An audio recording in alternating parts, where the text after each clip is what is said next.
Hello students, कैसे हो आप सब। स्वागत है आप सभी का स्पर्श लर्निंग के इस प्लेटफॉर्म में। तो जैसा कि आप सभी को पता है कि हमने 2020 सीरीज़ शुरू की है। इसी के प्रोसेस में आज हम नेक्स्ट चैप्टर पढ़ने वाले हैं जिसका नाम है हाउ डू ऑर्गेनिज्म रिप्रोड्यूस। इससे पहले हमने life process and control and coordination का वन शॉट रिवीजन कर लिया है।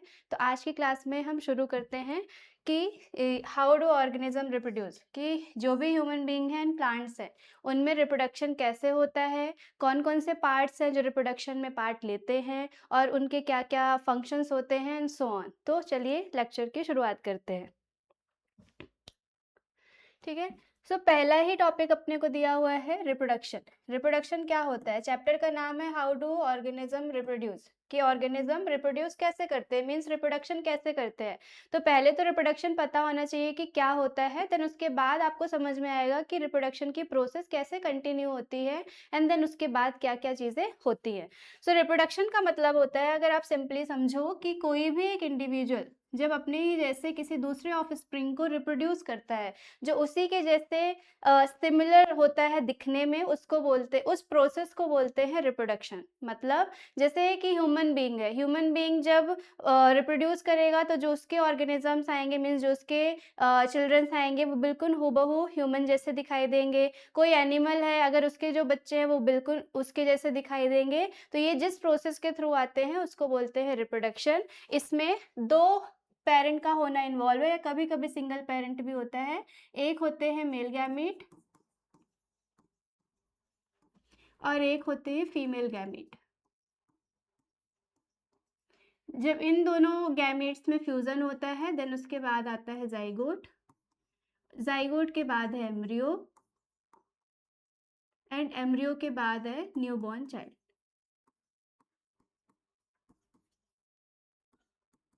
So it is a common process, मतलब ये बहुत बेसिक है जो मैंने आपको बताया। ये सेक्सुअल रिप्रोडक्शन है। अभी आप जब रिप्रोडक्शन पढ़ोगे तो उसमें आप देखोगे कि ये दो टाइप का होता है। एक ए सेक्शुअल रिप्रोडक्शन है और दूसरा सेक्सुअल रिप्रोडक्शन है।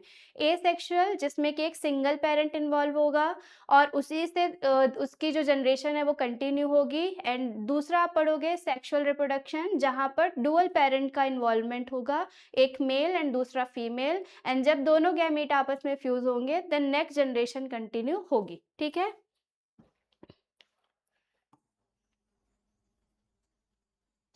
तो यहाँ पर अपन डेफिनेशन देख लेते हैं क्या होता है। Biological process by which a living organism produce offspring similar to itself. Offspring मतलब होता है चाइल्ड, जो कि जो भी ऑफस्प्रिंग या जो भी जनरेशन है वो आगे कंटिन्यू होगी उसको ऑफस्प्रिंग बोलते हैं। तो ये एक बायोलॉजिकल प्रोसेस है जिसमें एक लिविंग ऑर्गेनिज्म अपने ही जैसे किसी दूसरे ऑर्गेनिज्म को रिप्रोड्यूस करेगा, उसको आप बोलोगे reproduction. Not essential for a survival, it help in the perpetuation of the species. ये सिर्फ सर्वाइवल के लिए ज़रूरी नहीं है बल्कि स्पीसीज कंटिन्यू रहे और कंटिन्यू बढ़ती रहे जनरेशन आफ्टर जनरेशन, इसके लिए भी रिप्रोडक्शन ज़रूरी है। तो किसी भी स्पीसीज की का जो अस्तित्व है उसको बनाए रखने के लिए, उसकी प्रेजेंस को बनाए रखने के लिए भी रिप्रोडक्शन बहुत ज़्यादा ज़रूरी होता है। ठीक है। Information is a transferred from a parent to the offspring in the form of DNA. इस प्रोसेस में जो इन्फॉर्मेशन है ट्रांसफर होती है वो डीएनए के फॉर्म में ट्रांसफर होती है और ये एक जनरेशन से दूसरी जनरेशन में कंटिन्यू होती है। ये क्या है इसको पढ़ते हैं, मतलब डीएनए क्या होता है इसको आप समझ लो थोड़ा सा। डीएनए फर्स्ट ऑफ ऑल तो ये एक जेनेटिक मटेरियल है, इसको याद रखना है। ठीक है।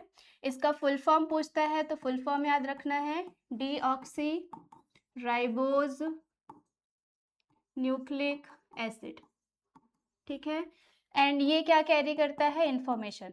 What is the information means कैसे इंफॉर्मेशन कैरी करता है, क्या ये डेली करंट अफेयर को कैरी करता है, ऐसी इंफॉर्मेशन तो नहीं।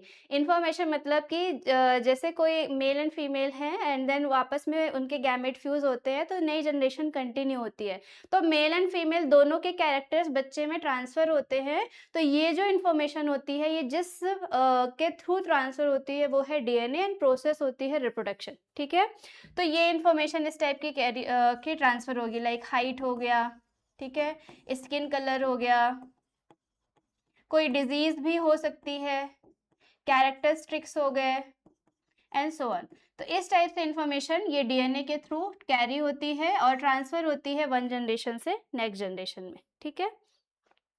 So DNA deoxyribose nucleic acid, a genetic material found in the chromosome present in the nucleus of the cell.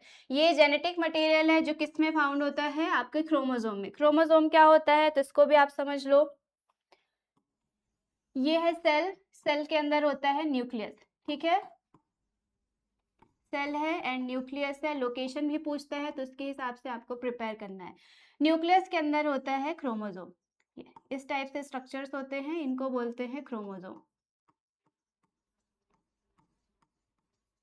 It is also a genetic material, ये भी एक जेनेटिक मटेरियल है और इसी के अंदर होता है डीएनए। क्या होता है, डीएनए, इस टाइप से। ये तो ये हो गया आपका genetic material chromosome and chromosome के अंदर होता है डीएनए। तो लोकेशन क्लियर हो गई कि क्रोमोसोम क्या होगा, ये भी जेनेटिक मटेरियल है जो न्यूक्लियस के अंदर होता है और क्रोमोसोम के अंदर क्या होता है, डीएनए। समझ में आया। तो it is just like a spring, कि स्प्रिंग अगर आप देखोगे तो इसको आप नॉर्मल कंडीशन में छोड़ोगे तो ये ऐसी दिखाई देगी, बट जब आप इसे स्ट्रेट करोगे तो इसका शेप बदलेगा, फिर इसको आप लूज छोड़ोगे तो ये फिर वैसी हो जाएगी। तो वैसे ही क्रोमोसोम है कि क्रोमोसोम एक थ्रेड होता है जिसको आप कंडेंस करोगे तो वो क्रोमोसोम बदलेगा, और जैसे उसको आप स्ट्रेच करते जाओगे तो वो किस में बदल जाएगा, डीएनए में, ठीक है।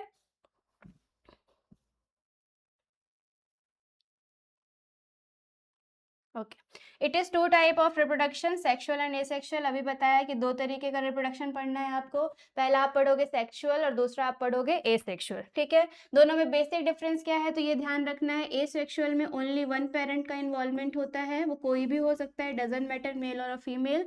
एंड सेक्सुअल में डुअल पेरेंट चाहिए होते हैं, एक होगा मेल एंड दूसरा फीमेल, ठीक है। तो ये बेसिक डिफरेंस है दोनों ही टाइप के रिप्रोडक्शन में। चलो सबसे पहले अपन पढ़ते हैं sexual reproduction. So require two parents, एक होगा मेल और दूसरा female. Involve a fusion of male and a female gamete, देखो अभी लिखा है यहाँ पे मेल एंड फीमेल गैमेट का फ्यूजन इसमें इन्वॉल्व होता है। And allow a more variation in the offspring. Sexual reproduction में सबसे ज्यादा वेरिएशंस होते हैं, वेरिएशन का मतलब होता है चेंजेस, बदलाव। क्यों, क्योंकि दो अलग अलग पेरेंट आपस में फ्यूज हो रहे हैं और दोनों के कैरेक्टरिस्टिक्स ही न्यू जनरेशन में कंटिन्यू होंगे, इसलिए इसमें आपको बहुत ज्यादा चेंजेस दिखाई देते हैं। जस्ट लाइक कि हमारे जो पेरेंट्स हैं उनसे हमारी जो जनरेशन है वो कंटिन्यू हुई है, तो उनमें कुछ सिमिलैरिटीज होंगी जो हम में ट्रांसफर हुई है, बट बहुत सारे चेंजेस भी हमारे अंदर ट्रांसफर हुए, ठीक है। जब हमसे हमारी न्यू जनरेशन कंटिन्यू होगी तो उसमें भी कुछ ना कुछ चेंजेस आएंगे। तो इस तरीके से हर एक जनरेशन में सेक्सुअल रिप्रोडक्शन में वेरिएशन या चेंजेस आते हैं, जो किसी भी स्पीसीज के सर्वाइवल के लिए बहुत ज़्यादा ज़रूरी होते हैं, क्योंकि इन्वायरमेंट कंटिन्यूसली बदल रहा है और इन्वायरमेंट के साथ आपको अडॉप्ट करना है, तो उसके लिए ज़रूरी है कि आप इन्वायरमेंट के हिसाब से अपने आप को एडजस्ट करो, और ये तभी पॉसिबल है जब आपके अंदर क्या आएंगे, चेंजेस आएंगे, ठीक है।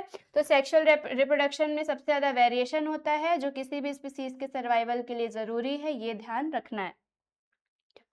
नाउ सेक्सुअल रिप्रोडक्शन आपको दो में पढ़ने हैं, पहला तो आप पढ़ोगे प्लांट्स में, क्योंकि इनमें भी सेक्सुअल रिप्रोडक्शन होता है, एंड देन इसके बाद हम पढ़ेंगे ह्यूमन बीइंग में रिप्रोडक्शन, ठीक है। तो पहले प्लांट्स में पढ़ते हैं और उसके बाद पढ़ेंगे ह्यूमन बीइंग्स में।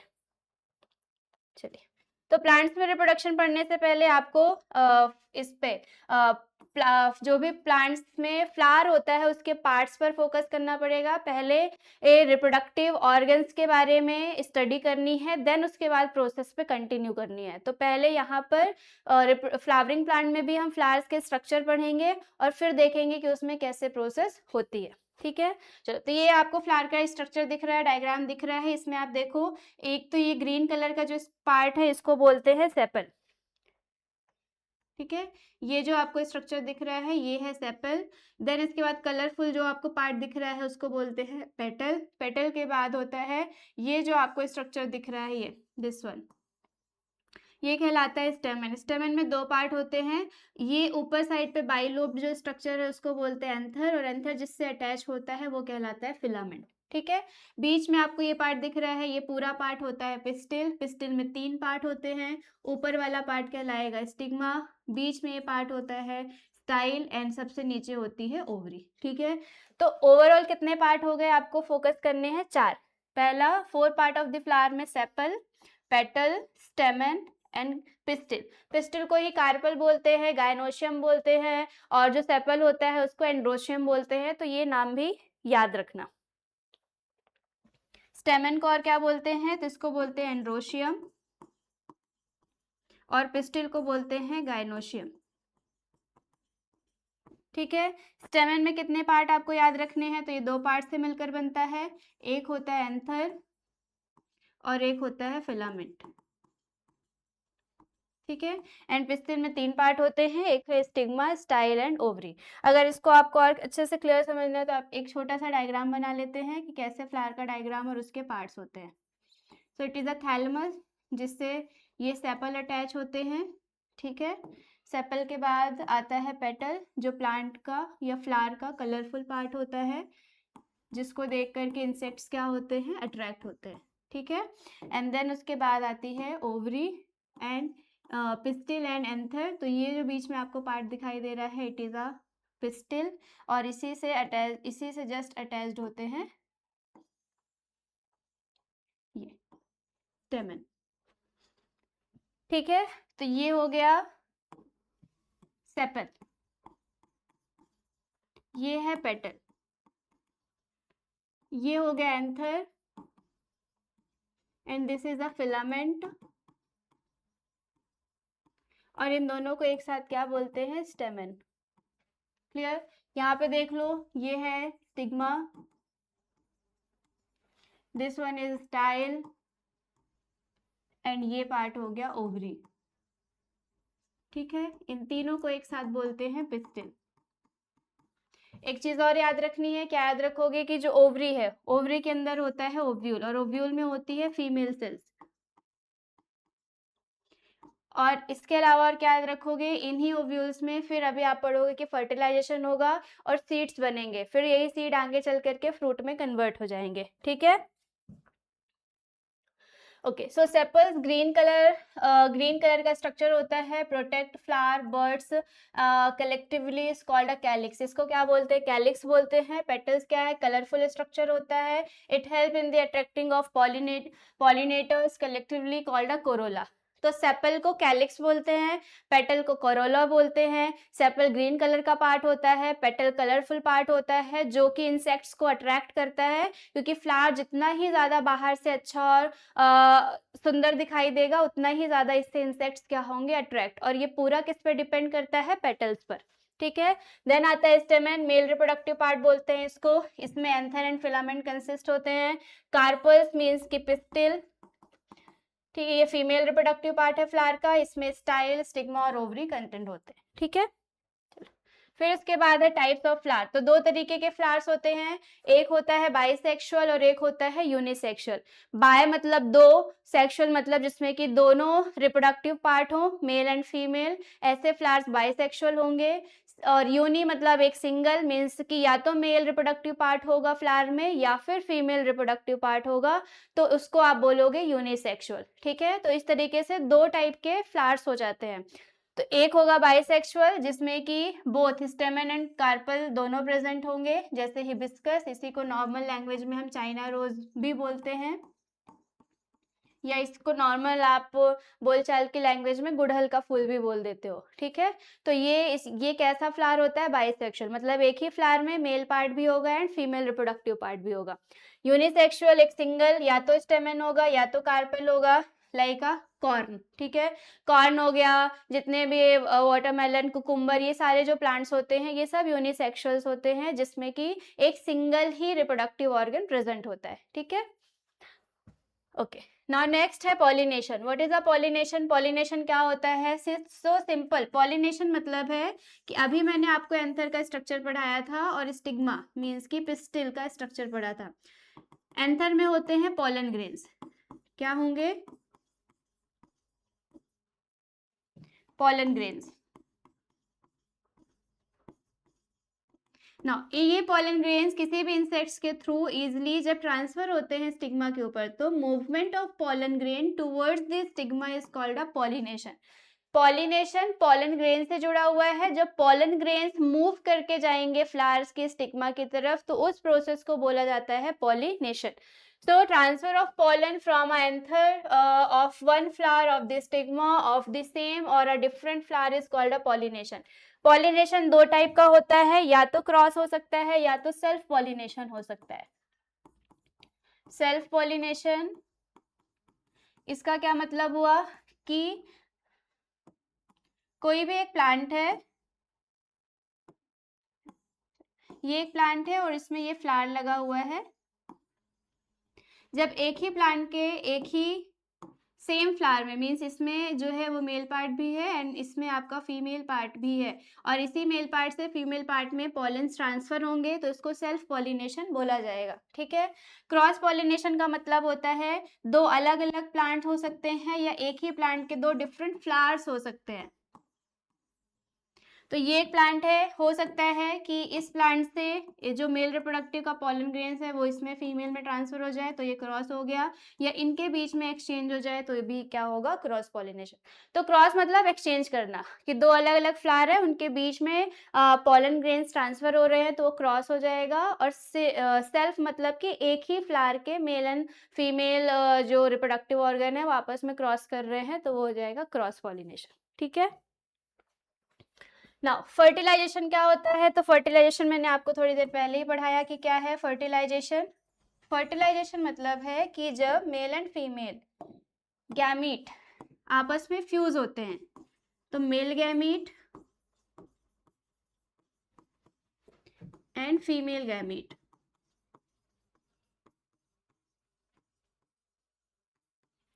ये आपस में फ्यूज हुए और एक कॉमन सेल बनाएंगे जिसको बोला जाएगा जाइगोट। ये जो प्रोसेस है ये कहलाती है फर्टिलाइजेशन। समझ में आया। So fertilisation fusion of male and female gamete, तो मेल एंड फीमेल गैमेट आपस में फ्यूज हो गए तो उसको क्या बोला गया, fertilisation. After fertilisation zygote form, ये बोला जैसे ही फर्टिलाइजेशन होगा तो क्या बनेगा, जाइगोट बनेगा। एंड जाइगोट किस में कन्वर्ट हो जाएगा, एम्ब्रियो में। ठीक है। एंड एम्ब्रियो क्या बनाएगा, सीड। एंड देन सीड किस में कन्वर्ट होगी, ओवरी, और सॉरी सीड बनेगा और सीड के बाद जो है वो क्या बनेगा, फ्रूट बनेगा। ठीक है। ओके सो ये सीक्वेंस याद रखना है। फर्टिलाइजेशन हुआ, फर्टिलाइजेशन के बाद क्या बना, जाइगोट, जाइगोट के बाद एम्ब्रियो, एम्ब्रियो के बाद सीड। उसके अलावा अभी मैंने आपको ओवरी एंड ओव्यूल दो पार्ट पढ़ाए फ्लावर्स के, तो इसमें क्या याद रखोगे, जो ओवरी होती है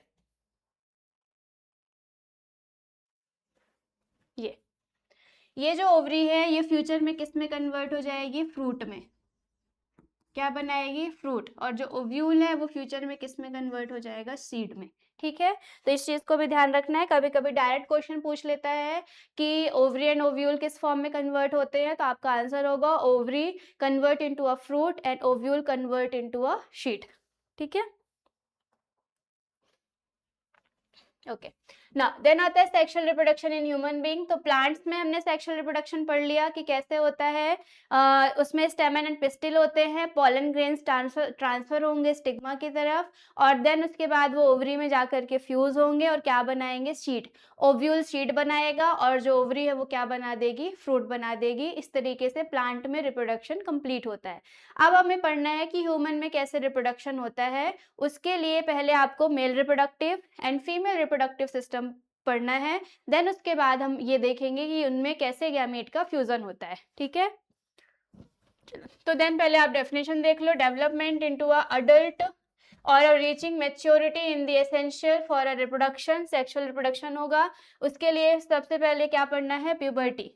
प्यूबर्टी क्या होती है, तो ऐसी एज जिस एज में जो है वो बॉडी में कंटिन्यूसली चेंजेस आने शुरू होते हैं, हार्मोन्स डेवलप होना शुरू होते हैं और बॉडी में बदलाव आता है, उस एज को बोलते हैं प्यूबर्टी। ये प्यूबर्टी की जो एज है वो मेल में लगभग 11 से 15 ईयर्स के बीच में शुरू होती है, एंड जो फीमेल्स होती हैं उनमें 10 to 15 ईयर्स के बीच में शुरू होती है। ठीक है। So the period of life where changes set in for the development of a young for the development of a young individual into an adult is called a puberty. तो जिसमें जो यंग इंडिविजुअल है वो adult में convert होने लगता है, तो उसी फेज को हम क्या बोलते हैं, प्यूबर्टी।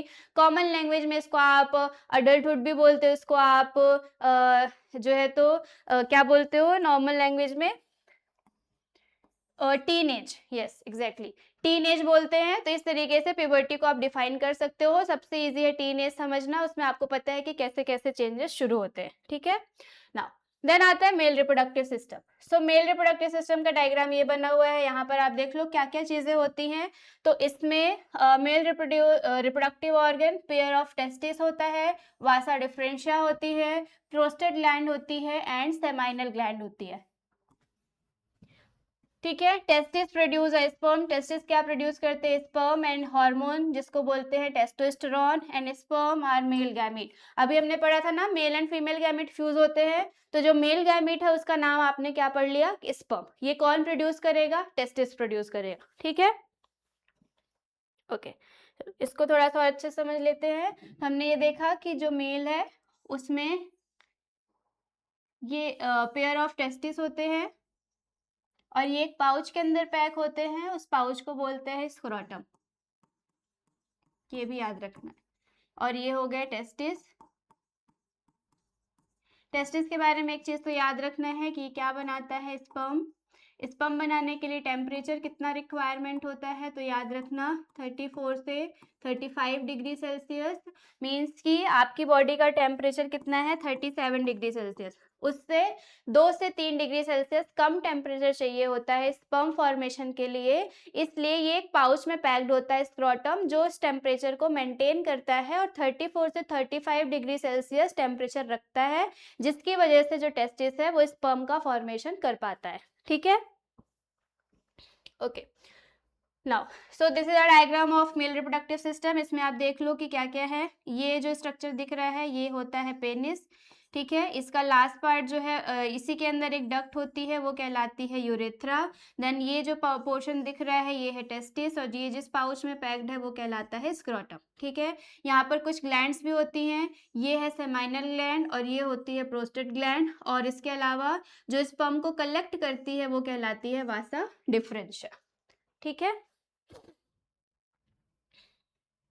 ओके, नाउ नेक्स्ट आता है female reproductive system. So female reproductive system organ, a pair of ovary, a pair of oviduct, uterus and vagina. इसमें क्या क्या चीजें होती हैं, तो आप देखो ये आपको स्ट्रक्चर दिख रहा है, ये है फेलोपियन ट्यूब, ठीक है। ये ऑरेंज कलर का स्ट्रक्चर दिख रहा है, ये होती है ओवरी। ओवरी के अलावा ये जो बीच का पोर्शन दिख रहा है ये है ये आपका यूट्रस, और देन इसके बाद ये जिस पे ओपन होता है वो है सर्विक्स, और ये है वजाइना। तो ये पूरे पार्ट्स मिला करके बनता है क्या, फीमेल रिप्रोडक्टिव सिस्टम। और इसमें यूट्रस में कुछ ग्लैंड्स सॉरी कुछ लाइनिंग होती हैं, जिसमें एक लाइन आपको याद रखनी है वो है एंडोमेट्रियम। इसकी क्या कहानी है तो थोड़ा सा समझ लो। जो एंडोमेट्रियम लाइन होती है यूट्रस के अंदर, कैसे एक बार डायग्राम से समझते हैं तो ज्यादा अच्छे से क्लियर होगा।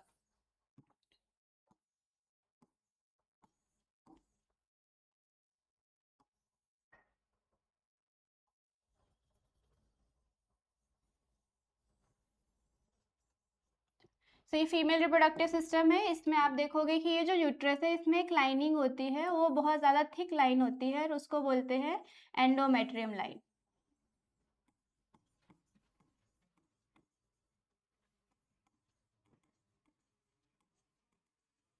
क्या है एंडोमेट्रियम लाइन, क्या काम करती है, इससे आपके कई सारे क्वेश्चन सॉल्व होंगे, तो इसको ध्यान से समझना है। एंडोमेट्रियम लाइन ये हर मंथ अपने आप को प्रिपेयर करती है, एवरी मंथ अपने आप को प्रिपेयर करेगी किस चीज के लिए, कि जैसे ही जाइगोट बने ये अपने अंदर उस जाइगोट को कंसीव करे, और देन उसके बाद जो चाइल्ड है उसका डेवलपमेंट शुरू हो, ठीक है। तो इसलिए अपने आप को हर मंथ प्रिपेयर करती है। तो इसमें जो ब्लड का सर्कुलेशन है वो बहुत हाई लेवल होता है, न्यूट्रिशंस होते हैं, ताकि अगर एम्ब्रियो या फिर जाइगोट आए तो वो उसको क्या दे सके, न्यूट्रिशन दे सके, ठीक है। बट अब हर मंथ तो फर्टिलाइजेशन नहीं हो सकता है, तब क्या करेगी, तो ये लाइन फिर शेड आउट होती है, मतलब कि डिस्ट्रॉय होती है, और ये वजाइना के रास्ते बाहर निकलती है, और इसमें होती है ब्लीडिंग। क्या होती है, ब्लीडिंग। और इसी को, इस प्रोसेस को बोला जाता है मेंस्ट्रुएशन साइकिल। क्या बोलते हैं? मेंस्ट्रुएशन साइकिल, और नॉर्मल लैंग्वेज में इसको बोलते हैं पीरियड्स। ओके, सो ये पीरियड जो हर मंथ आते हैं 28 डेज का साइकिल होता है, और इस साइकिल में जो ओवरी है वो ओवर रिलीज करती है। अगर वो ओवर फर्टाइल हुआ देन प्रेगनेंसी कंटिन्यू होगी। इन केस अगर ओवर फर्टाइल नहीं होता है देन फिर मेंस्ट्रुएशन साइकिल आएंगे, और इस साइकिल में जो एंडोमेट्रियम लाइन है वो शेड आउट होके बाहर आ जाएगी एंड नेक्स्ट मंथ फिर से अपने आप को प्रिपेयर करेगी। ठीक है, तो ये होती है मेंस्ट्रुएशन साइकिल की कहानी। ओके, ना नेक्स्ट आ जाओ, development of the embryo. Embryo का डेवलपमेंट कैसे होता है? So the zygote repeatedly divide into a form of ball of cell. जो जाइगोट है वो कंटिन्यूसली डिवाइड होता रहता है और कई सारे सेल का एक साथ स्ट्रक्चर बनाता है, इसको बोलते हैं बॉल ऑफ सेल। ठीक है, a ball of cell then I start differentiating into a tissue and organ. फिर इसके बाद इसी में और सारे जो टिश्यूज है वो बनने लगते हैं, ऑर्गन्स फॉर्म होने लगते हैं, and this stage is called embryo. तो मैंने आपको सीक्वेंस पढ़ाया था, क्या पढ़ाया? फर्टिलाइजेशन हुआ, जाइगोट बना, जाइगोट से क्या बनेगा? एम्ब्रियो। कैसे बनता है? जाइगोट में डिवीजन से। जाइगोट में कंटिन्यूसली डिवीजन होता जाएगा और क्या बनेगा? एम्ब्रियो। और फिर एम्ब्रियो किस में बदल जाएगा? फीटस में। फीटस मतलब कि फुल्ली जो डेवलप बच्चा है, चाइल्ड है, वो कहलाता है, एंड आफ्टर 9th मंथ उसकी क्या हो जाएगी? डिलीवरी। ठीक है, embryo gets attached in the wall of the uterus. जैसे ही एम्ब्रियो बनेगा वो किससे अटैच हो जाएगा? यूट्रस से। क्यों? अभी बताया ना कि इसमें लाइनिंग होती है ये, और यहीं पर आकर के एम्ब्रियो क्या हो जाएगा? अटैच, और फिर इसके बाद इसका कंटिन्यूसली क्या होगा? डेवलपमेंट। ठीक है, and develops a various body parts such as the hand and leg. और एम्ब्रियो जैसे ही यूट्रस से अटैच होगा देन उसके बाद कंटिन्यूसली उसके बॉडी पार्ट्स क्या होंगे? डेवलप होते रहेंगे, और फिर 9 मंथ के बाद फुली जो चाइल्ड का ग्रोथ है वो हो जाएगा, डेवलपमेंट होगा, और उसके बाद वो डिलीवरी के लिए रेडी हो जाएगा। ठीक है, फिर आता है foetus. Foetus is the stage of embryo that shows main recognisable feature of the mature organism.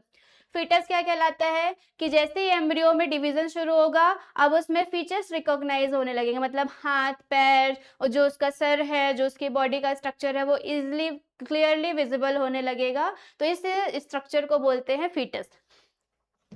Foetus develop for a 9 month. पूरे 9 मंथ में ये फीटस डेवलप होता है, कहाँ पर? मदर्स वूम में, और इसी को बोलते हैं uterus, and is finally delivered, और देन उसके बाद वो डिलीवर होता है, and foetus develop inside the mother's body for a 9 month, और इसी को बोलते हैं gestation period. So it is a important. Gestation period पूछता है कि ये क्या होता है, तो 9 मंथ की प्रेगनेंसी का जो पूरा टाइम पीरियड है उसको बोलते हैं गैस्ट्रेशन पीरियड। ठीक है, फीमेल में ये होता है 9 मंथ, सॉरी जो ह्यूमन बींग्स है उसमें 9 मंथ का होता है, इसको आप 40 वीक्स भी बोल सकते हो।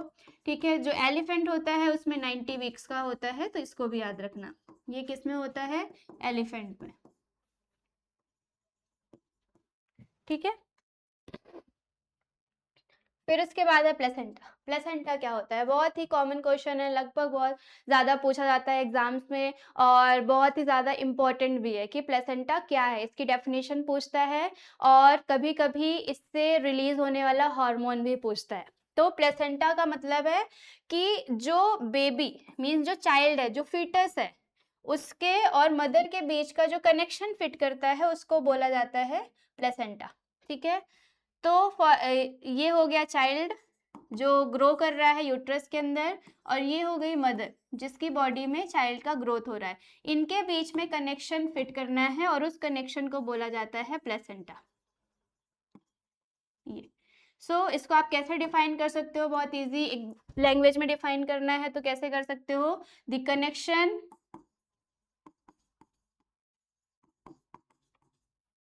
Between mother and child. ठीक है, the connection between mother and child is called a placenta, और इसमें बेबी और जो माँ होती है उनके बीच में क्या होता है? एक टिश्यू की कवरिंग होती है, और उसी टिश्यू को बोलते हैं प्लेसेंटा। यहाँ पे आप देखो कितना क्यूट सा डायग्राम बना है, ये है प्लेसेंटा, सॉरी ये है मदर और ये है बेबी, और ये है उनके बीच में कनेक्शन, और इसी को क्या बोलते हैं? प्लेसेंटा। ठीक है, ये न्यूट्रिशन देता है, ऑक्सीजन सप्लाई करता है और प्रोटेक्शन करता है। क्योंकि जो बच्चा है वो माँ के थ्रू ही न्यूट्रिशन गेन करेगा। आप सब सुनते होंगे कि जो मदर है वो जितना हेल्दी न्यूट्रिशन लेगी, उसका जो बच्चा है वो उतना ही ज़्यादा हेल्दी होगा। ऐसा क्यों? क्योंकि जितना भी वो डाइट लेगी, न्यूट्रिशन लेगी, वो प्लेसेंटा के थ्रू बच्चे में ट्रांसफ़र हो जाएगा और बच्चा वही डाइट गेन करेगा जो माँ अपने डाइट में लेती है। इसलिए प्लेसेंटा इन दोनों के बीच में कनेक्शन फिट करता है, जिससे बच्चा न्यूट्रिशन गेन करता है और जो बच्चे का वेस्ट है, क्योंकि खाना खाएगा तो वेस्ट भी रिलीज़ करेगा, तो ये वेस्ट इसी प्लेसेंटा से होता हुआ मदर की बॉडी में जाएगा और जब मदर अपना वेस्ट रिलीज करेगी तो सेम टाइम पर बच्चे का वेस्ट भी बॉडी से बाहर रिलीज हो जाएगा। समझ में आया? So the material inside the part of woman's body where a baby grows, which protect the baby and supplies the food through a tube is called a umbilical cord। इसी को umbilical cord बोलते हैं, इसी को placenta भी बोलते हैं। ठीक है। देन आता है मेंस्ट्रुएशन। तो ये समझाया मैंने आपको। If the egg is not fertile, अगर एग फर्टाइल नहीं हुआ, then the uterus lining breaks down and it release in the form of a blood and a mucus through the vagina. It is usually least of 2 to 8 days। तो क्या बताया कि अगर egg fertile नहीं हुआ तो जो यूट्रस की लाइन है उसका नाम क्या है? एंडोमेट्रियम। क्या है? एंडोमेट्रियम। ये क्या हो जाएगी? ब्लड के या म्यूकस के फॉर्म में बाहर आएगी। किससे? वजाइना से। और ये जो पूरा मेंस्ट्रुएशन साइकिल है वो कितने डेज का होता है? तो मंथ में होता है 2 to 8 days का। और पूरा जो साइकिल है वो कितने डेज का होता है? 28 days का। ठीक है। सो ये आप देखो, ये डायग्राम है, ये मेंस्ट्रुएशन साइकिल है, इसमें ये ओवरी है, इस ओवरी से ओवा अगर फर्टाइल नहीं हुआ देन उसके बाद वो लाइनिंग ब्रेक होगी और वो ब्रीड के फॉर्म पर बाहर आ जाएगी। ठीक है। ओके अब तो हमने पढ़ लिया सेक्सुअल रिप्रोडक्शन पूरा। एक बार रिवाइज कर लेते हैं फटाफट। सेक्सुअल रिप्रोडक्शन फ्लावरिंग प्लांट में भी होता है, ह्यूमन बीइंग में भी होता है। फ्लावर्स में हमने पढ़ा कि जो फ्लावर्स है उसके टोटल 4 पार्ट होते हैं। सेपल होता है, पेटल होता है, स्टेमन होता है और पिस्टिल होता है। सेपल और पेटल ये प्लांट को सपोर्ट करते हैं और इंसेक्ट को अट्रैक्ट करने में मदद करते हैं। स्टेमन और pistil mail and female reproductive part होते हैं और इनमें आपस में जब पॉलन ग्रेन्स का ट्रांसफर होता है तो फर्टिलाइजेशन होता है। देन उसके बाद शीड बनता है। ओव्यूल शीड बनाएगा, ओवरी फ्रूट बनाएगी। ठीक है। फिर उसके बाद हमने पढ़ा ह्यूमन बींग्स में रिप्रोडक्शन, जिसमें कि आपने मेल रिप्रोडक्टिव पार्ट पढ़ा। उसमें क्या क्या मेन पार्ट होते हैं? टेस्टिस होती है, वासा डिफरेंशिया होती है जो स्पर्म को कलेक्ट करती है, फिर सेमाइनल ग्लैंड होती है, प्रोस्टेट ग्लैंड होती है एंड देन उसके अलावा पेनिस होता है जो कि इजैकुलेशन में मदद करता है। इजैकुलेशन मतलब जिस प्रोसेस से स्पर्म बाहर आएगा उसको इजैकुलेशन बोलते हैं। फिर हमने पढ़ा क्या? Female reproductive. उसमें ओवरी होती है, फेलोपियन ट्यूब होती है, यूट्रस होता है, वेजाइना होता है, यूट्रस में लाइन होती है, एंडोमेट्रियम, जो कि हर मंथ अपने आप को प्रिपेयर करती है किसके लिए? फर्टिलाइजेशन के लिए। बट हर मंथ तो हो नहीं सकता फर्टिलाइजेशन, तो क्या होगा? वो शेड आउट होगी, वजाइना से बाहर आएगी और ब्लीडिंग के फॉर्म पर आएगी, तो उसी को हम क्या बोल देते हैं? मेंस्ट्रुएशन। फिर हमने पढ़ा प्लेसेंटा क्या होता है। तो जब प्रेगनेंसी कंटिन्यू होती है तो उस टाइम पर जो बच्चा होता है और जो माँ होती है उनके बीच में कनेक्शन फिट करना होता है और उस कनेक्शन को बोलते हैं प्लेसेंटा, जिससे न्यूट्रिशन सप्लाई होता है और बच्चे को न्यूट्रिशन मिलता है। ठीक है। तो ये सारी चीज़ें हमने यहाँ पर देख ली। फिर उसके बाद आ जाओ, अपने को पढ़ना है एसेक्सुअल रिप्रोडक्शन। ये बहुत ईजी है, बहुत छोटा सा पार्ट है। इसमें आपको कुछ 5 से 6 टाइप्स के सेक्सुअल रिप्रोडक्शन पढ़ने हैं और जो सबसे ज़्यादा पूछता है वो है इनके एग्जाम्पल्स। तो आपको जो फोकस करना है इन सारे सेक्सुअल रिप्रोडक्शन में वो है इनके एग्जाम्पल्स पर। ठीक है। चलो, so does not involve in the fusion of gamete. इसमें आपको मैंने पढ़ाया था कि इसमें टोटल कितने पेरेंट चाहिए? एक सिंगल पेरेंट। एक सिंगल पेरेंट में पूरा काम होगा, इसलिए इसको एसेक्सुअल बोलते हैं। इसमें कोई फ्यूजन की जरूरत नहीं होती है। Require only one parent. Offspring produced are the exact copy of their parent. क्योंकि इसमें एक सिंगल पेरेंट इन्वॉल्व होता है, इसलिए इनमें जो भी ऑफ स्प्रिंग आएगी, जो भी नेक्स्ट जनरेशन आएगी, उसमें दिखने वाले सारे के सारे ऑफ स्प्रिंग कैसे होंगे? पेरेंट के जैसे। क्योंकि इसमें कोई 2 पेरेंट इन्वॉल्व नहीं हो रहे हैं तो वेरिएशन या चेंजेस नहीं आएंगे। तो इसमें एग्जैक्ट पेरेंट की 2 कॉपी या फोटो कॉपी होती है। ठीक है। Okay. Modes of asexual reproduction, तो आपको मोड्स पढ़ने मीन्स टाइप्स पढ़ने हैं। पहला टाइप होता है फिजन। फिजन में दो टाइप का फिजन होता है, एक है बाइनरी फिजन और एक है मल्टीपल फिजन। बाइनरी का मतलब होता है जिसमें कि एक सिंगल सेल डिवाइड होकर के दो सेल बनेगी, उसको आप बोलोगे बाइनरी। और मल्टीपल है जिसमें कि मल्टीपल सेल्स बनेंगी, वो कहलाएगा मल्टीपल फिजन। ठीक है, so involve cells division or a splitting of a cell like amoeba, and multiple in a multiple fission a single cell divide into a many daughter cells simultaneously, example of plasmodium and amoeba। ठीक है, ये amoeba इसमें नहीं आएगा, ये गलत लिखा है, अमीबा किस में आएगा, बाइनरी में।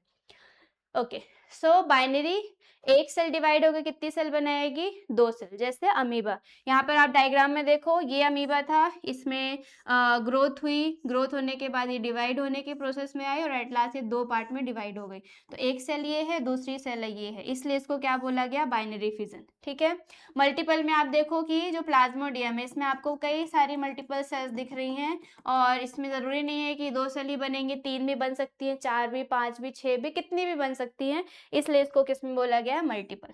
ठीक है, दोनों में एग्जाम्पल याद रखना है, बाइनरी में अमीबा आएगा, मल्टीपल में प्लाज्मोडियम आएगा।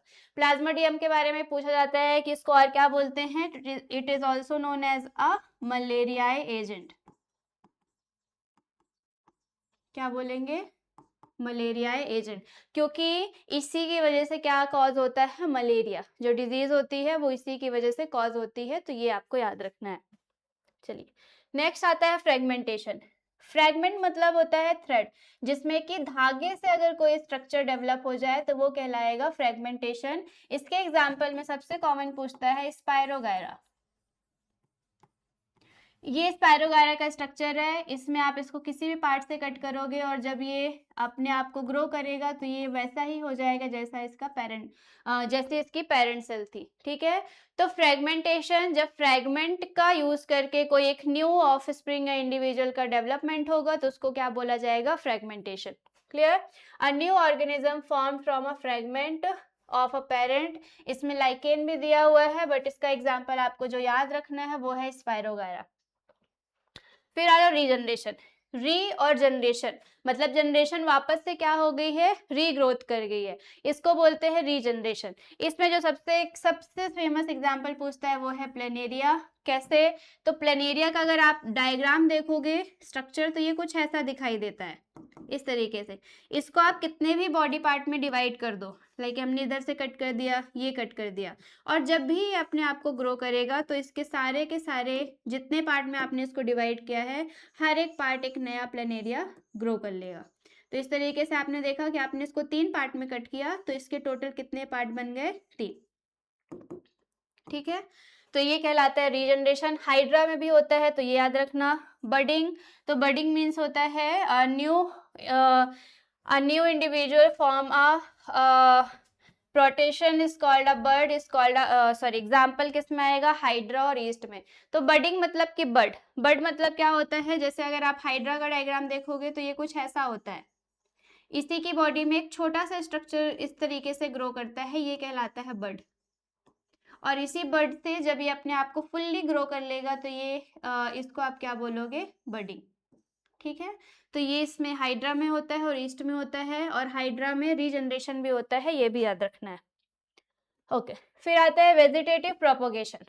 वेजिटेटिव प्रोपोगेशन का मतलब क्या होता है, इसको आप समझो कि जैसे रूट है, रूट का मेनली काम क्या होता है कि जो वाटर है उसको एब्जॉर्ब करेगी और प्लांट को सप्लाई करेगी, ये रूट का काम होता है, प्लांट को एक जगह पर स्टिक करके रखेगी। ठीक है, स्ट्रेंथ प्रोवाइड करेगी। बट कभी कभी रूट जो है वो अपने आप को मॉडिफाई कर लेती है, बदल देती है, और अपना जो काम, मेन काम है उसको छोड़कर दूसरा काम करने लगती है, तो ये कहलाता है वेजिटेटिव प्रोपोगेशन। ये नेचुरल भी हो सकता है, आर्टिफिशियल भी होता है, दोनों तरीके से हम यहाँ पर इसको पढ़ने वाले हैं। ठीक है, नेचुरल कैसे, तो फर्स्ट ऑफ ऑल तो ये क्या है, in a plants new plants are formed from a vegetative parts like a root, stem and leaves. Root, stem और लीव से कभी कभी जो प्लांट्स हैं वो नए तरीके के स्ट्रक्चर्स को ग्रो करते हैं। जैसे रूट में आप पढ़ोगे स्वीट पोटैटो बन जाएगा, स्टेम में आप पढ़ोगे पोटैटो बनेगा, लीव्स में पढ़ोगे कि ब्रायोफिलम ग्रो हो जाएगा। तो इस तरीके से रूट, शूट या स्टेम और लीफ से जब नया स्ट्रक्चर डेवलप होने लगे तो वो कहलाएगा वेजिटेटिव प्रोपोगेशन। ठीक है, ये जो डायग्राम दिख रहा है ये ब्रायोफिलम का है। इसमें आप देखो कि ये एक पूरी लीफ है और इसमें आप देखोगे कि ये नए नए स्ट्रक्चर्स ग्रो कर रहे हैं। ठीक है, okay. So natural method of vegetation में क्या आएगा, stem propagation, propagation by the leaf and propagation by the root. इसमें मेनली आपको एग्जांपल याद रखने और कुछ भी नहीं याद रखना। स्टेम में एग्जांपल क्या याद रखोगे, पोटैटो। ठीक है, ये लिखा हुआ है। फिर लीफ में आप एग्जांपल क्या याद रखोगे, ब्रायोफिलम, ये लिखा हुआ है। एंड दी रूट में क्या एग्जांपल याद रखोगे, स्वीट पोटैटो। ठीक है, डहेलिया ये एक टाइप का फ्लावर होता है जो कि ऑल्सो रूट का मॉडिफिकेशन होता है, तो ये भी याद रखना, बट मेनली स्वीट पोटैटो। ठीक है, तो स्टेम के मॉडिफिकेशन में नेचुरली क्या बना, पोटैटो। लीफ के मॉडिफिकेशन में नेचुरली क्या बना, ब्रायोफिलम। एंड रूट के मॉडिफिकेशन में क्या बना, स्वीट पोटैटो। ठीक है, these are a natural vegetative propagation. अब आप पढ़ोगे कि आर्टिफिशियल वेजिटेटिव प्रोपोगेशन कैसे होता है। ओके, आर्टिफिशियल में पहला आएगा कटिंग, फिर आप पढ़ोगे लेयरिंग एंड थर्ड पढ़ोगे ग्राफ्टिंग। ठीक है, एक एक करके चलो इनको समझते हैं। देखो, कटिंग तो बहुत इजी है, ये सब आपने बचपन में की भी होंगी या तो फिर आपने सुना होगा। कैसे कि एक रोज का प्लांट है, उस रोज के प्लांट से आपने कोई भी पार्ट, एक टिश्यू कट करके लेके आए, पता नहीं कैसा ही रोज बन रहा है। ठीक है, चलो इसको वापस से बनाते हैं। तो ये हमारे पास एक रोज का, हम सपोज करते हैं प्लांट है, इसका हमने एक टिश्यू सेक्शन कट किया और हमारे पास जो पॉट था घर में उसमें हमने इसको लाकर लगाया और जो भी न्यूट्रिशन इसको रिक्वायर थे वो दिए। आप देखोगे कि कुछ टाइम के बाद जो इस एक छोटा सा आपने टिश्यू लाया था किसी दूसरे रोज प्लांट का, वो वापस से क्या करना शुरू करेगा, एक नया रोज का प्लांट डेवलप कर देगा। इस प्रोसेस को बोलते हैं कटिंग। समझ में आया। दूसरा आप पढ़ोगे लेयरिंग। कटिंग में एक स्टेम कटिंग होती है, एक रूट कटिंग होती है। मीन्स स्टेम को भी कट करके ग्रो किया जा सकता है पार्ट को, और दूसरा रूट के पार्ट को भी कट करके ग्रो कर सकते हैं। रूट में एग्जांपल याद रखोगे, लाइम हो गया। ठीक है, टैमरिंड मीन्स की इमली हो गई। ये सब किससे ग्रो करते हैं, रूट से। और रोज इसमें सबसे अच्छा एग्जाम्पल है किसके लिए, स्टेम के लिए, कि रोज का हमने स्टेम कट किया, एक अलग पॉट में लगाया और उससे एक नया रोज बन गया, that is a cutting. Root में हमने कि लाइम का रूट पोर्शन लिया, उसको कट किया, लगाया और एक नया लाइम प्लांट बन गया। So these are a cutting. ठीक है, उसके बाद आता है लेयरिंग। लेयरिंग में आप इस डायग्राम से देखो तो आपको काफी अच्छे समझ में आएगा। लेयरिंग मतलब होता है, कोई आपका एक मेन प्लांट है, इस प्लांट की जो सबसे लोअर ब्रांच है ये, इसको हमने बेंड किया और बेंड करने के बाद इसको हमने सॉइल में फिट कर दिया।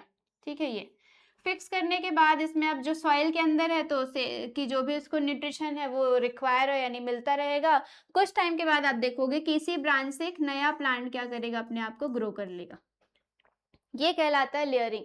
मीन्स हमने एक लेयर का यूज करके एक नया प्लांट ग्रो कर दिया है, तो इसलिए इसको क्या बोला जाएगा, layering. And it is also a vegetative propagation. So in a plants is a vegetative propagation method where roots are encouraged form on the stem or a branch with while it's still attached to the parent plant, allowing for a new independent plants to develop before being separated and transplanted। तो जिसमें एक main plant body से attach होकर के एक दूसरा plant बनेगा, बाद में उसको आप कट करके एक अलग सेपरेट ग्रो करोगे, तो ये हो जाएगा लेयरिंग। ठीक है, नाउ ग्राफ्टिंग। ग्राफ्टिंग का मतलब एकदम सिंपल अगर आपको समझना हो तो ये एक प्लांट है, इसको हमने कट किया और इसमें एक दूसरा प्लांट फिट किया, मतलब एक साथ दो अलग अलग इंडिविजुअल प्लांट्स को ग्रो करना, वो कहलाता है ग्राफ्टिंग।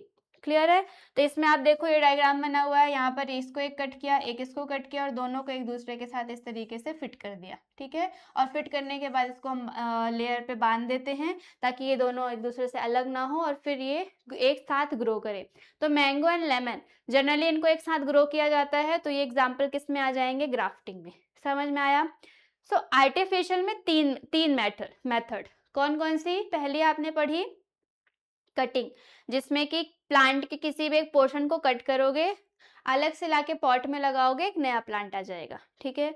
लेयरिंग मतलब कि जो प्लांट है उसकी लोअर ब्रांच को हमने सॉइल में फिक्स कर दिया और देन उसके बाद वो इंडिविजुअली ग्रो करेगा, ठीक है। ग्राफ्टिंग मतलब कि एक ही प्लांट है और उसमें दो अलग अलग प्लांट आपने एक साथ लाके फिक्स कर दिया, तो वो क्या कहलाएगा? ग्राफ्टिंग, ठीक है। फिर उसके बाद है माइक्रो प्रोपोगेशन या फिर इसी को बोलते हैं टिश्यू कल्चर। ये क्या है? बहुत इजी तरीके से अगर आपको समझना हो तो आप ये समझो कि जैसे रोज है, रोज में आपको जनरली पिंक रोज पहले ऑप्शन में मिलते थे, बट अब आपको मल्टीपल ऑप्शंस मिलते हैं। किसके लिए? रोजेस के लिए। आपको black, purple, yellow, white, pink, ठीक है, मरून, हर तरीके के रोज अवेलेबल होते हैं मार्केट में। तो ऐसा क्यों है? ये मैंने सिर्फ रोज का एग्जांपल दिया, आप कोई भी स्पीसीज उठाओगे उसके आपको मल्टीपल वेराइटीज मिलेंगी। ये वेराइटीज आपको कैसे मिलती हैं? किस प्रोसेस से? तो टिश्यू कल्चर से। जब एक ही स्पीसीज की डिफरेंट वेराइटीज बनानी होती है तो उसके लिए हम जिस प्रोसेस को कंटिन्यू करते हैं या फॉलो करते हैं तो वो कहलाता है आपका टिश्यू कल्चर, ठीक है। इसमें प्रॉपर लैब के अंदर प्लांट्स की स्टडी की जाती है, जो भी चेंजेस रिक्वायर होते हैं वो वहीं पर करते हैं, और अगर जो एक्सपेरिमेंट है वो सक्सेसफुल होता है देन इसको जो है वो ये प्लांट्स में और गार्डन पे जा करके अप्लाई करते हैं, ठीक है। तो in this method usually the meristematic tissue is grown in the suitable medium and develop into a callus and then a callus is propagated into a new plant. callus मतलब कि एक सेल थी, ये सेल डिवाइड हुई और multiple cells में इसने एक ग्रुप बनाया, ये कैलस होगा और कैलस से फिर एक नया प्लांट क्या हो जाएगा? ग्रो कर जाएगा, ठीक है। तो ये कहलाता है टिश्यू कल्चर। इसमें अगर आपको किसी भी स्पीसीज की वेराइटी चाहिए तो आप इस प्रोसेस को फॉलो कर सकते हो, ठीक है।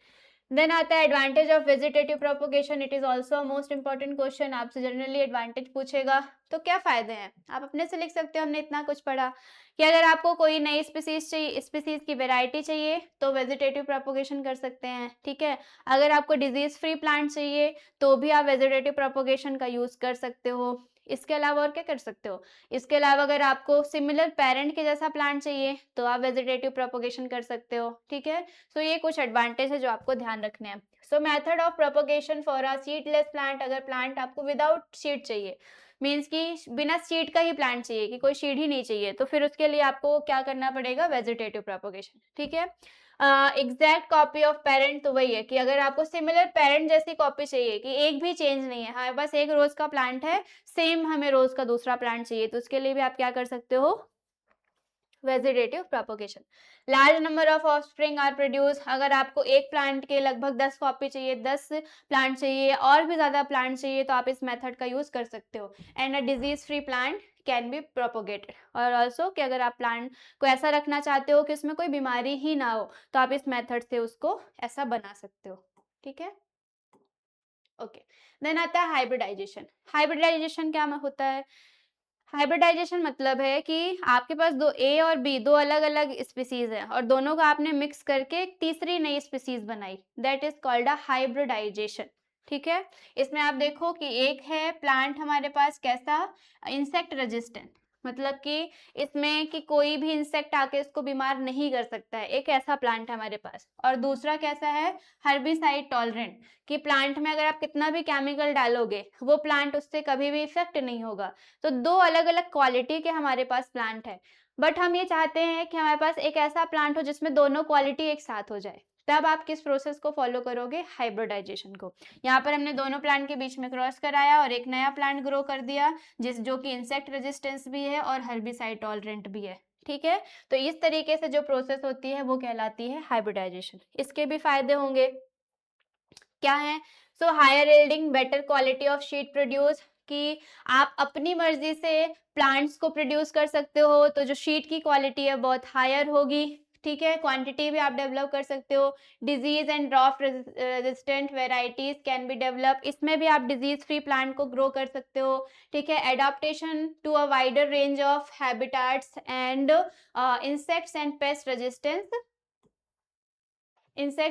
रेजिस्टेंस। ठीक है, तो आप प्लांट को अपने अकॉर्डिंग एनवायरनमेंट के हिसाब से वो ज़्यादा अपने आप को अडॉप्ट कर सके ऐसा बना सकते हो। इंसेक्ट्स तो जो पेस्टिसाइड्स हैं वो प्लांट को इफेक्ट ना करे तो आप प्लांट को ऐसा भी बना सकते हो। तो कुल मिलाकर के अपने अकॉर्डिंग प्लांट को काफ़ी अच्छा और बेहतर से बेहतर बनाना, उसके लिए जिस प्रोसेस को फॉलो किया जाता है वो है hybridization. Now then last topic है सेक्सुअली ट्रांसमिटेड डिजीज। ये क्या होती है? तो आपने सेक्सुअल रिप्रोडक्शन पढ़ा अभी, और उस रिप्रोडक्शन में क्योंकि 2 पेरेंट इन्वॉल्व होते हैं, तो दोनों पेरेंट्स में अगर किसी एक पेरेंट को कोई भी बीमारी है सेक्सुअली ट्रांसमिटेड डिजीज से जुड़ी हुई, तो वो दूसरे पार्टनर में भी ट्रांसफर हो सकती है। ऐसी डिजीज को हम बोलते हैं सेक्सुअली ट्रांसमिटेड डिजीज। ठीक है, so infection that get a transfer through a sexual contact, जो सेक्सुअल कॉन्टैक्ट से फैले वो कहलाएगा सेक्सुअल ट्रांसमिटेड डिजीज। इसको शॉर्ट में STD भी बोलते हैं। तो इस तरीके से भी इसको याद रखना है, कभी कभी इसका फुल फॉर्म पूछता है। कौन कौन सी बीमारियां हैं? तो एड्स है, सिफिलिस है, गोनोरिया है। और एड्स जिससे कॉज होता है वो वायरस कहलाता है, HIV। बहुत से बच्चे इस चीज में कंफ्यूज होते हैं, उनसे पूछता है कि एड्स इज अ डिजीज और अ वायरस, तो उसको वायरस लिख के आते हैं और डिजीज में HIV लिख के आते हैं। HIV is not a disease, it is a virus जिसकी वजह से डिजीज कॉज होती है, और उस डिजीज का नाम होता है एड्स। ठीक है, तो ये ध्यान रखना है कि एड्स क्या है? डिजीज है, और जिससे कॉज होती है वो क्या कहलाएगी?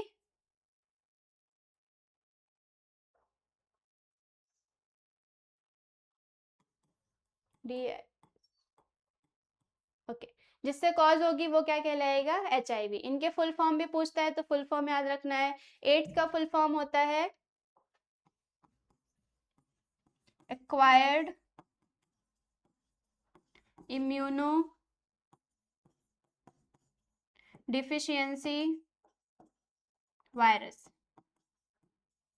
ठीक है, HIV का भी फुल फॉर्म पूछता है, तो ये भी याद रखना है, human immuno deficiency syndrome virus. Okay, यहाँ पर वायरस की जगह सिंड्रोम आएगा ना, ऐसे लास्ट में, इसलिए human acquired immuno deficiency syndrome. तो ये हो गया फुल फॉर्म किसके? एड्स और HIV के। ठीक है, इसके अलावा सिफिलिस भी डिजीज होती है, गोनोरिया डिजीज होती है। ये कैसी डिजीज है? तो ये जनरली जो रिप्रोडक्टिव ऑर्गन्स होते हैं, टेस्टिस एंड ओवरी, इनमें होती है। इनमें पिंपल्स जैसे स्ट्रक्चर डेवलप होते हैं और उनसे पस रिलीज होता है, और जब ये पस एक पार्टनर से दूसरे पार्टनर के कॉन्टेक्ट में आता है तो दूसरे पार्टनर को भी ये सेम डिजीज होने के चांसेस बढ़ जाते हैं। ठीक है, सो ये है एड्स का सिंबल। ये रेड रिबन, अगर आपको ऐसा कहीं पे भी सिंबल दिखता है, दैट मीन्स ये किसे रिप्रेजेंट करता है? एड्स डिजीज को। और इसी के लिए हर साल 1 दिसंबर को क्या सेलिब्रेट किया जाता है? AIDS day. ठीक है, तो ये याद रखना है।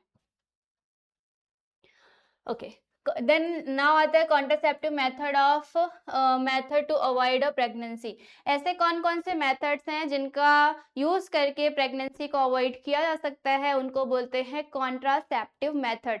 क्वेश्चन पूछता है what is a contraceptive method, तो कुछ भी इसका आंसर लिख के आते हैं बच्चे, बट आपको इसमें जो याद रखना है वो ये है कि ऐसी मेथड जिसका यूज किसके लिए किया जाए? प्रेगनेंसी को प्रिवेंट करने के लिए, वो कहलाएंगे कॉन्ट्रासेप्टिव। कई सारी मेथड होती हैं, उनमें से आपको पढ़ना है। पहला जो बैरियर होता है वो कहलाता है आपका फिजिकल बैरियर।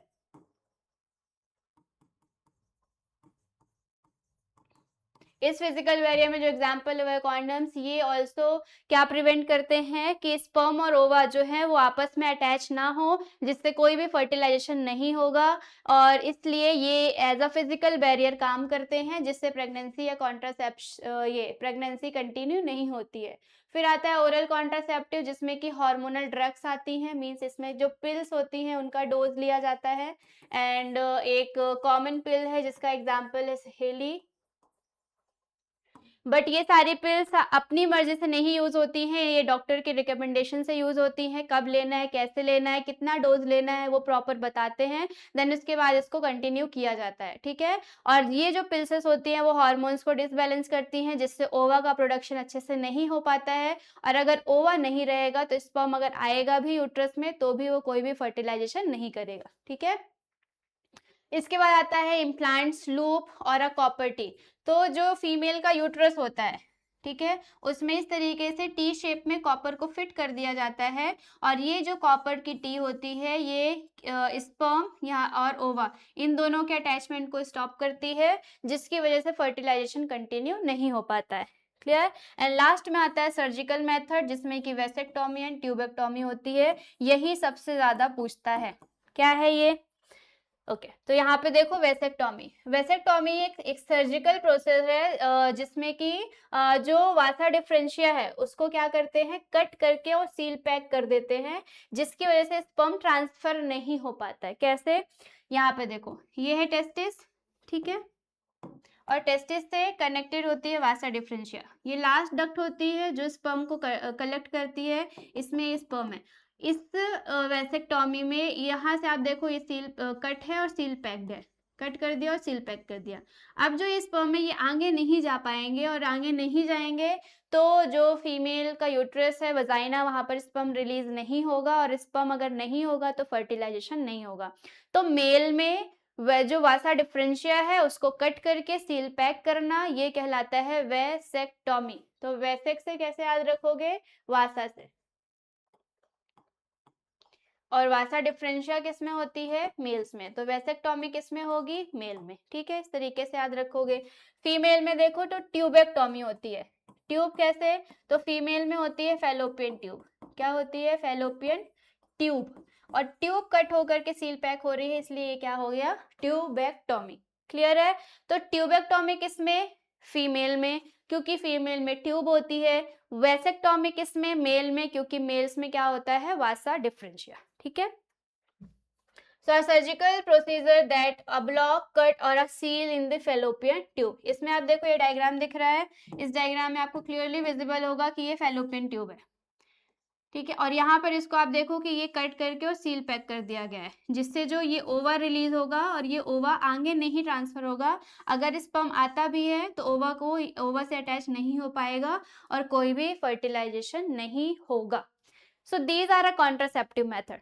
कौन कौन से आपने पढ़ लिए? आपने पढ़ा एक फिजिकल बैरियर होता है जिसमें कि आते हैं कॉन्डम्स, ये स्पर्म एंड ओवा को अटैच होने से बचाते हैं। दूसरी पिल्स आती हैं जो कि केमिकल बैरियर होती हैं, जिसमें कि कुछ ड्रग्स का डोज देते हैं और प्रेगनेंसी को कंटिन्यू होने से रोकते हैं। एंड देन तीसरा मेथड आता है जिसमें कि इसको बोलते हैं IUCD। क्या बोलते हैं? IUCD। इसका फुल फॉर्म पूछते हैं तो याद रखना है इंट्रा यूटेनाइन कॉन्ट्रासेप्टिव डिवाइस, ठीक है। ये एक ICD मेथड है जिसका यूज करके और कॉपर टी फिट की जाती है यूट्रस में और स्पर्म एंड ओवा के फ्यूजन को स्टॉप करता है। एंड लास्ट में आता है सर्जिकल मेथड, जिसमें की होती है वेसेक्टोमी। वेसेक्टोमी में आपने देखा कि जो मेल है उसमें वासा डिफरेंशिया को कट करते हैं और सील पैक कर देते हैं, तो ये सर्जरी के थ्रू होगा, इसलिए इसको वेसेक्टोमी बोला गया। एंड दूसरा होता है ट्यूबेक्टोमी। इसमें मेल की फेलोपियन ट्यूब को कट करके और सील पैक कर दिया जाता है ताकि ओवा का ट्रांसफर स्पर्म तक ना हो पाए और कोई भी फ्यूजन ना हो। तो इस तरीके से ये सारे बैरियर्स हैं जो कि प्रेगनेंसी को कंट्रोल करने में हेल्प करते हैं, ठीक है। तो इस तरीके से आपने ये पूरा चैप्टर रिवाइज किया जिसका नाम था हाउ डू ऑर्गेनिज्म रिप्रोड्यूस। इसमें हमने सेक्सुअल एसेक्सुअल रिप्रोडक्शन पढ़ लिया और सेक्सुअल के सारे टाइप्स पढ़ लिए, कैसे प्रोसेस होती है। एसेक्सुअल में टाइप्स पढ़ लिए। आपको जो फोकस करना है वो है डायग्राम की लेबलिंग और एसेक्सुअल रिप्रोडक्शन के टाइप्स और उनके एग्जाम्पल, ठीक है। एंड लास्ट में आपको कॉन्ट्रासेप्टिव मेथड्स पढ़नी है, जिसमें सबसे ज्यादा जरूरी है सर्जिकल मेथड। ये बहुत बार क्वेश्चन पूछता है, ठीक है। प्लेसेंटा क्या है, मेंस्ट्रुएशन साइकिल क्या है, तो ये सारे टॉपिक आप एक बार रिवाइज करिए। अगर इन किसी टॉपिक में आपको कोई भी प्रॉब्लम आती है तो आप कमेंट सेक्शन में मैसेज कीजिए, उसका रिस्पॉन्स किया जाएगा। और तब तक के लिए आप जो है वो उसको आप प्रिपेयर करिए इस लेक्चर को। देन अपन नेक्स्ट लेक्चर में मिलते हैं। तब तक के लिए थैंक यू सो मच।